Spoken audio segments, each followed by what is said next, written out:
Data 15 shkurt. Zanafilla.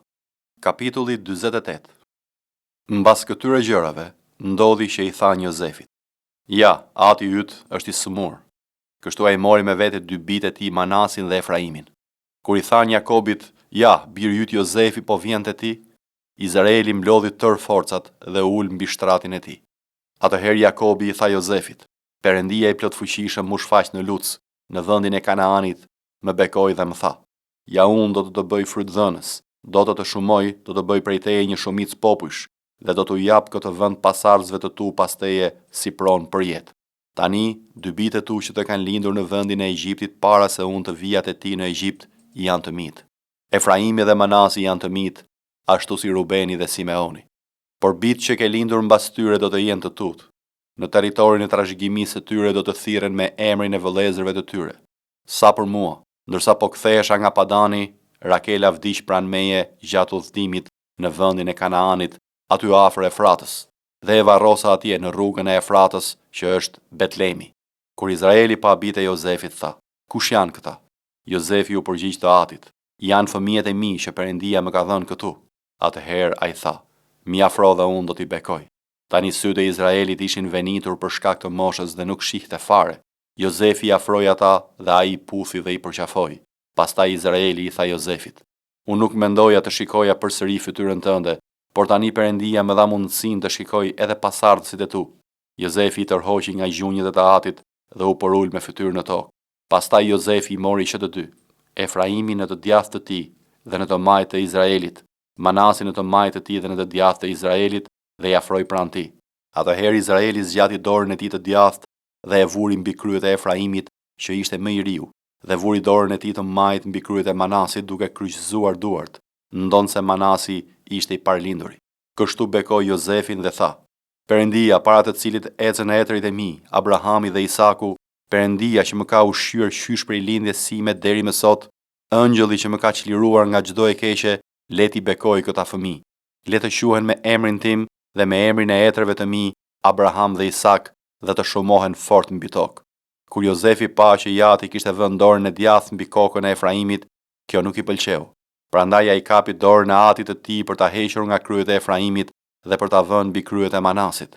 Pastaj Jozefi i tha të atit të tij: Jo kështu, ati im, sepse i paralinduri është ky. Vëre dorën tënde të djathtë mbi kryet e tij. Por jati refuzoi dhe tha: E di, biri im, e di. Edhe ai do të bëhet një popull, edhe ai do të jetë i madh. Megjithatë vëllai yt më i vogël do të bëhet më i madh se ai, dhe pasardhësit e tij do të bëhen një mori këmbësh. Dhe atë ditë i bekoi duke thënë: Për ty Izraeli ka për të bekuar duke thënë: Perëndia do të bëjë si Efraimi dhe si Manasi. Kështu ai e vuri Efraimin para Manasit. Pastaj Izraeli i tha Jozefit: Ja, unë kam për të vdekur pas pak, por Perëndia do të jetë me ju dhe do t'ju çojë përsëri në vendin e etërve tuaj. Veç kësaj, ty po të jap një pjesë më të madhe në krahasim me vëllezërit e tu, ata që fitova nga Amorejt me shpatën dhe harkun tim.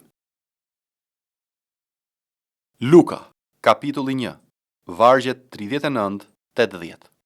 Dhe në ato ditë Maria u ngrit dhe shkoi me nxitim në krahinën malore në një qytet të Judes dhe hyri në shtëpinë e Zakarias dhe përshëndeti Elizabetën. Dhe ndodhi që sapo Elizabeta dëgjoi përshëndetjen e Maris, fëmia i kërceu në bark dhe Elizabeta u mbush me frymën e shenjtë dhe therriti me zë të lartë duke thënë: Ti je bekuar ndër gratë dhe i bekuar është fryti i barkut tënd. Dhe nga po më ndodh kjo, që nëna e Zotit tim të vi tek unë? Sepse ja, sapo arriti në veshët e mi zëri i përshëndetjes sate, fëmia nga Hareja kërceu në barkun tim. Dhe lum ajo që besoi, sepse asaj do t'i plotësohet e thëna nga Zoti. Dhe Maria tha: Shpirti im e madhëron Zotin dhe fryma ime ngazëllen në Perëndin shpëtimtarin tim, sepse ai e shikoi me pëlqim për ulësinë e shërbëtorës së tij, sepse ja tani e tutit të gjithë breza do të më shpallin të lume, sepse i pushtetshmi më bëri gjëra të mëdha dhe i shenjtë është emri i tij. Dhe për dëllimi i tij nga brezi në brez për ata që e druajnë, ai veproi pushtetshëm në krahun e vet, i shpërnda mend e mëdhej në mendimet e zemrave të tyre, i përmbysi pushtetarët nga fronet e tyre dhe i ngriti të përulurit, i mbushi me të mirat e urriturit dhe i ktheu duarbosh të pasurit.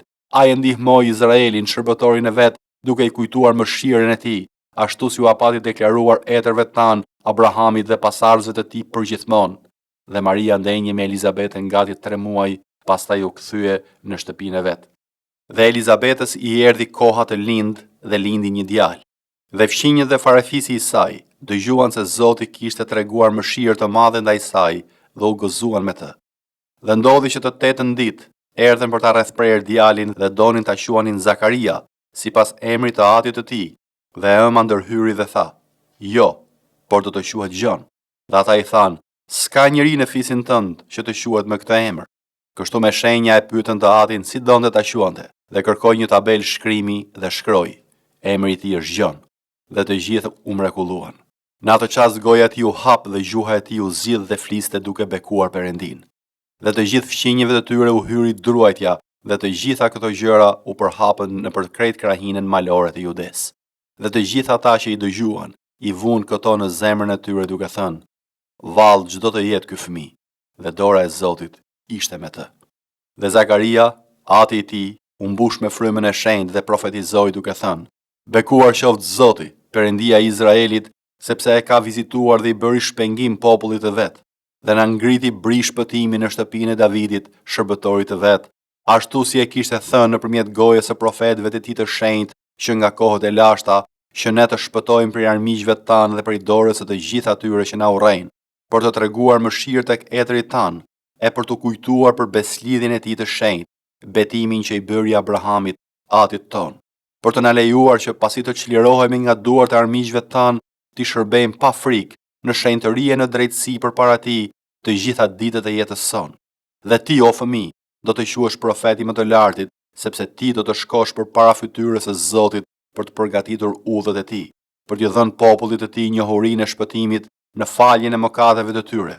Për shkak të thellësisë së mëshirës së Perëndisë son, për të cilin agimi nga lart na ka vizituar, për të ndriçuar ata që rrinë në errësirë dhe në hijen e vdekjes, për të na udhëhequr hapat tanë në udhën e paqes.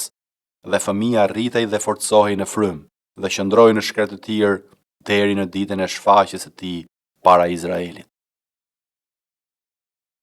Jobi, kapitulli 14. Njeriu i lindur nga një grua jeton pak ditë dhe është plot shqetësime. Mbin si një lule, pastaj pritet. Ikën me vrap si një hije dhe nuk e ka të gjatë. Mbi një qenie të tillë ti i mban syt të hapur dhe më bën që të dal në gjyq bashkë me ty. Kush mund të nxjerrë një gjë të pastër nga një gjë e papastër? Askush, sepse ditët e saj janë të caktuara. Numri i muajve të saj varet nga ti, dhe ti ke vendosur kufi që nuk mund t'i kapërcej. Hiqe shikimi nga ai dhe lëre të qetë, derisa të mbaroj ditën e tij si një argat. Të paktën për drurin ka shpresë, në rast se pritet, rritet përsëri dhe vazhdon të mungulloj. Edhe sikur rrënjët e tij të plakën në tokë dhe trungu i tij të vdes në ndhe, me të ndier ujin mungullon përsëri dhe lëshon deg si një bim. Njeriu përkundrazi vdes dhe mbetet i shtrirë për dhe. Kur është duke nxjerr frymën e fundit, ku është pra?